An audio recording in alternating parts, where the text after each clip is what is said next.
Hi guys, welcome back to my channel. তো আমার রাতের বেলা খুব খিদে পাচ্ছিলো, তো মাকে বললাম যে একটুখানি কিছু মেখে দাও। তো এই কারণে আমি বাইরে বসেছিলাম, মা খাবার রেডি করছিল। আর আমার এত জোর ঘুম পেয়েছে গাইস, আমি বলার কথা না। তাও বসে বসে আমি এখন আমার এত জোর খিদে পেয়েছে, ঘুমও আসছে না। তো একটুখানি জল খেয়ে নিলাম। ঠাম্মা পাশ থেকে বলছিল যে রাতের বেলা উঠেছিস, মা বললো যে ওর খিদে পেয়েছে বলে।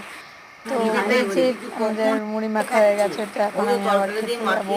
এত জোর খিদে পেয়েছে গাইস, আর পাচ্ছি না, এত জোর খিদে পেয়েছে। তাই খেতে খেতে একটু মা ঠাম্মার সাথে একটু গল্প করছিলাম। গল্প করতে করতে আমাকে বলছিল যে সত্যি মাইরি। তো এবার আমার খাওয়া ফিনিশ।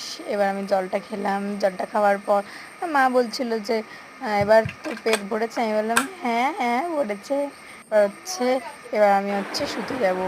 গাইজ দেখুন 2:30 বেজে গেছে ঘড়িতে। এবার আমি সবাইকে টাটা করে এবার যাবো। গুড নাইট গাইস, পরের ভিডিওতে দেখা হবে।